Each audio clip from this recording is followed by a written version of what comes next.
What makes these films so unique and so extraordinary is how much of it is truly real.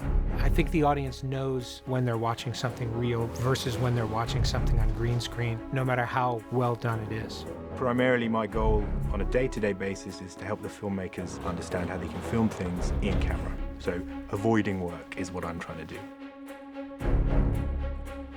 It's really important in mission movies that we're not doing a lot of CGI. We don't have other stunt people do this. Those sequences, the way that they're shot, you need that actor to do it. We're able to put you right in the action through the point of view of the main character because Tom Cruise is there doing all of that action. This film has no visual effects. That's the idea. We do everything we can to allow Tom and Chris to film everything for real. They're a wonderful challenge to make and to kind of invite filmmakers and artists to come in and create this kind of world and do very practical kind of action.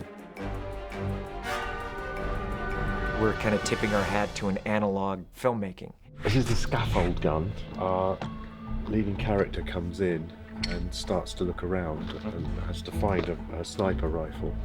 And so she selects this piece of scaffolding. She pulls it apart, it reveals the weapon. It's quite a pretty little rifle, semi-automatic, and it's built off an M1 carbine, a weapon that was used in the Second World War.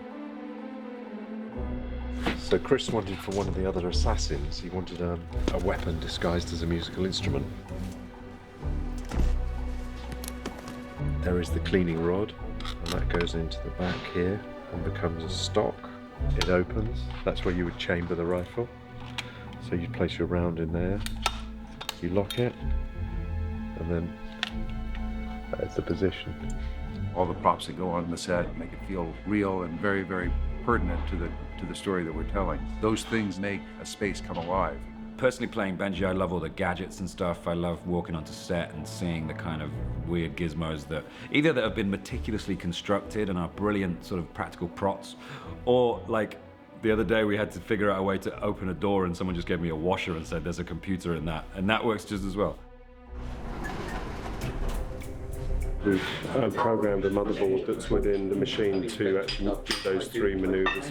The whole machine is completely scratch built and a long time and a lot of heartache, but hopefully it's worth it.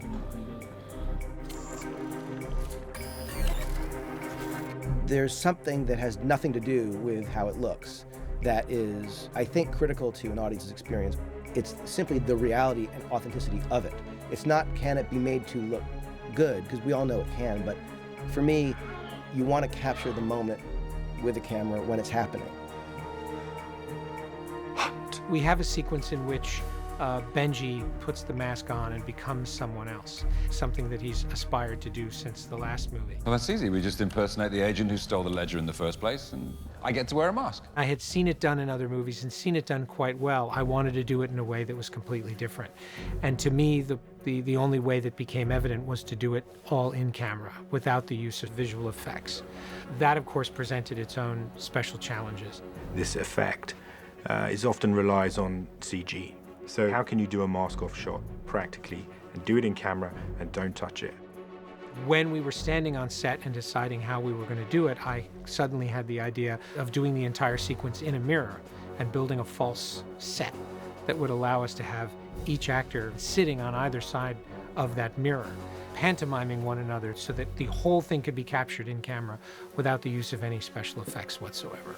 It was a fun shot because A, it took a bit of planning, B, we had to actually act it out, but it's a visual effect that's in camera. It's still a visual effect, yeah? It's kind of old school smoke and mirrors. How would Hitchcock have done this if he could have done it before computers were available? It's not CGI, and I still get asked. The wall between the two, the hero room and the mirrored room, we just had a hole cut where the mirror goes. We put the surround, a mirror frame up on the wall, and then made sure that all the dressing on both sides was the same but mirrored. Even 60 books in there all have their spines reversed, so that in the mirrored set, if we ever catch it, you'll see that actually it looks like the reflection in a mirror. And the final piece that really, really sold it was putting a double of the edge of the mirror frame on the back side, spaced slightly, and immediately that one detail totally sold the set. And action! When we were shooting it, I became quite confused because I was looking at it on the monitor, I had to be outside of the room. The body double was pulling on Simon's mask too hard. And I kept directing Tom and saying, Tom, you're pulling on the mask too hard. He said, I'm pulling on it too hard? I said, yes, you're pulling on it too hard. And Simon turned and looked at me and he said, you realize Tom's over there and not over here. And I thought, well, I guess this gag is going to work because it fooled me. The disadvantage of having visual effects is there's oftentimes a sterility to what you're seeing because there isn't the authentic sort of messiness of what is real. And so I think that when you can film the thing in a real space with real actors, do it. The process on the floor, for me, that is my favorite. It's that excitement of it's happening, you know, when it's right there in front of us.